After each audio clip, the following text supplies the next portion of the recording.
एकदम बोलणार आहे म्हणजे आम्हाला नेऊ नका. आमचं गावाचं जे दुःख आहे प्रत्येक व्यक्तीला दुःख झालेलं आहे. एका माणसाला दुःख नाही, प्रत्येकाला दुःख आहे. प्रत्येकाला SP मॅडमला बोलायचं आहे म्हणून समोर बोलवा, नाहीतर आम्ही करणे करतो. नाही आम्हाला गोळ्या घाला, तुम्ही आम्हाला गोळ्या घाला, नाहीतर आजपर्यंत गोळ्या घातल्या आम्हाला काहीच केलेलं नाही. उद्रेक झाला, उद्रेक आदेश द्या.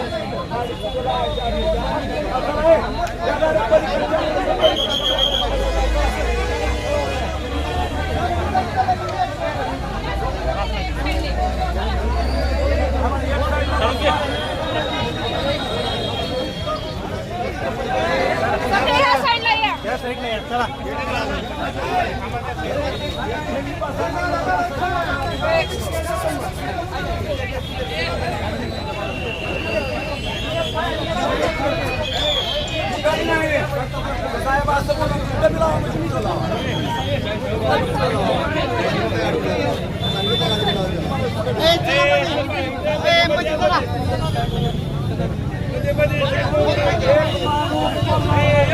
आणि सिंगल बॉब न तर कुणी बोलणार नाही, प्रत्येक माणूस एकटं बोलणार म्हणजे भरायला मुली शाळेमध्ये शिकायला जायला तयार नाही. ठीक आहे, पीठची बिघडलेली आहे. माफियाच्या आदेशावर कायदा व्यवस्था चालू आहे. स्पष्ट आरोप आहे, कायदा सुव्यवस्था एडची पीठ माफियाच्या आदेशावर चालतं. बिलकुल आखे साहेब नाही, आखे साहेब नाही. कुणी का असं ना आपल्याला काय करायचं, काय पालन होत नाही. एडची पीठ हा पोलीस चालवत नसून माफिया लोक चालवतात, असा स्पष्ट आरोप आहे. आणि मी जिल्हाधिकारीला सांगतो, मी गावाचा आणि गावचा सरपंच या नात्यानं सांगतो.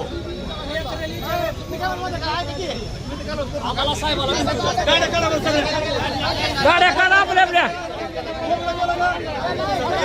मध्ये या की मध्ये या.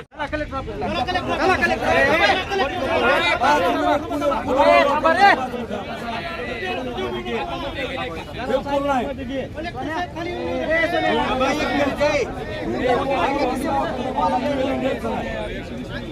2-4 माणसं इथं 10 घरची कोण कुणाचा विश्वास आहे बापावर लेखाचा नाही. ही लोक मॅनेज झाला म्हणते कोण कुणाचा वाईटपणा घ्यायचा. तुमचं प्रोटोकॉल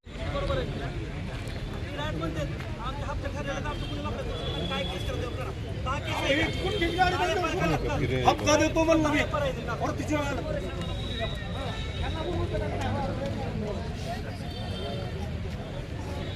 ऑनलाईन पोर्टलला केलेला आहे.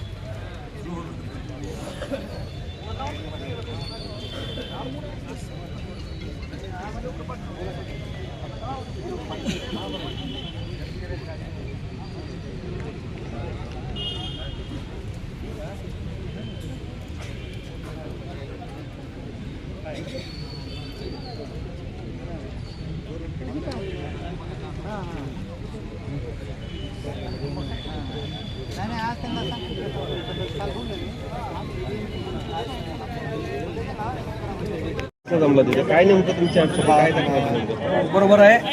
आज 31 तारीख आणि आम्ही या ठिकाणी SP ऑफिसला आलेलो आहोत. आम्ही टोटल आळणी गाव ही मी माझं नाव सुचवू शकतो, ज्ञानेश्वर जयदेव वीर.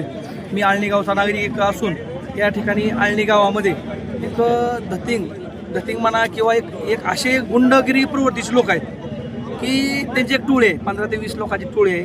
त्या टोळीमार्फत गांजा तस्करी, ज्या पद्धतीनं अजून गुटखा तस्करी, ज्या पद्धतीनं अजून वेगवेगळे रॉबेरी, हॉटेलची चालक आहे जेवढे त्या हॉटेल चालकाकडे जाऊन त्या हॉटेलच्याकडे जेवण करून बिल मागल्यानंतर त्यांना अमानुषपणे मारहाण केली जाते. परवा दिवशी आमच्या गावामध्ये एक किस्सा झाला की मुलीला छेडछाड करण्यात आली. त्या मुलीला छेडछाड केल्यानंतर त्या मुलीच्या भावानं प्रत्युत्तर म्हणून विचारलं की तू अशा पद्धतीनं माझ्या बहिणीला तू छेडलं का, असं म्हणल्यानंतर त्याला अमानुषपणे मारहाण करण्यात आली. त्याला मारहाण केल्यानंतर तो मुलगा घरी पळून गेला. घरी पळून गेल्यानंतर त्याच्या आजीला, त्याच्या वडिलाला कत्तीनं, कोयत्यानं आणि काठीनं, रॉडनं बेदम मारहाण करण्यात आली.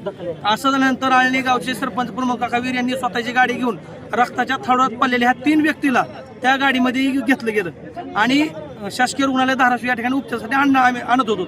आणत असताना ती गाडी आडून, ती गाडी फोडून त्या गाडीचा ड्रायव्हर आणि ते जे रक्ताच्या थारोळ्यात पडलेले व्यक्ती होते त्यांना डबल मारहाण करण्यात आली. आणि वारंवार सांगितलं जातंय की पोलीस प्रशासन माझं काहीही करू शकत नाही. ह्याच्या आधी माझ्यावर 10 गुन्हे दाखल आहेत. माझे पूर्ण पोलिसासोबत लागे बांधे आहेत, माझे हप्ते बांधलेले आहेत, माझे कुणीही काही वाकडं करू शकत नाही, अशा पद्धतीनं बोललं जातंय. आम्ही रोड रोमिओबद्दल तक्रार दिली. 2-3 वेळेस पोलीस डिपार्टमेंटनं चक्रा मारल्या. त्याच्यावर कसल्याही प्रकारची आम्हाला लेखी पद्धतीनं कारवाई झालेली आम्हाला कुठं आलेली नाही. अवैधरित्या दारू त्या ठिकाणी विकली जाते. एक सांगायचंय, शाहू फुले आंबेडकर, छत्रपती शिवाजी महाराज, छत्रपती संभाजी महाराज ह्या महाराष्ट्रामध्ये अशा पद्धतीची दादागिरी खपवून घेतली जाईल का?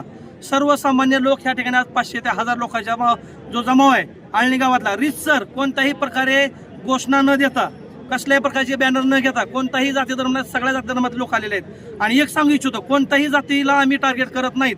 एकच सांगतो, इथून पुढे आळणीमध्ये कोणत्याही जातीतला कसलाही व्यक्ती असेल, त्या व्यक्तीनं जर भविष्यामध्ये अशा पद्धतीचं समाजकंटकाचं काम करत असेल तर त्याला आळणी गावातले ग्रामस्थ ह्याच पद्धतीने उत्तर देतील. जर शासनानं ह्या दिलेल्या निवेदनावर जर योग्य ती कारवाई घेतली नाही, सर्वसामान्यांना जर उद्याच्याला भविष्यामध्ये जर कायदा हातात घेतला तर सर्वसामान्य माणसानं कायदा हातात घेतला ह्याला सर्वस्व जबाबदार पोलीस डिपार्टमेंटच असेल. हे तळतळीनं सांगतो. या ठिकाणी जो काही व्यक्ती असेल, जो कोणी व्यक्ती असेल त्या व्यक्तीवर योग्य ती कारवाई करा. त्याचे जे कोणी लागेमध्ये जे आहेत ते सगळे खुणून काढा. 4-5 डिपार्टमेंटमधून आम्ही केली, 10 FR आहेत. 10 FR पर्यंत त्याच्यावर आजपर्यंत का कारवाई झाली नाही ही गोष्टी लक्षात घ्या. आणि ह्या ठिकाणी जी आलेले व्यक्ती आहेत ह्या व्यक्तीच्या भविष्यात जीवाला धोका होऊ शकतो, त्यामुळे लक्षात घ्या. आणि आमच्या आत्मसंरक्षणासाठी आम्ही जर उद्या प्रति हल्ला केला तर ह्याला सर्वस्व जबाबदार ती व्यक्ती असेल, एवढी कळकळीची विनंती.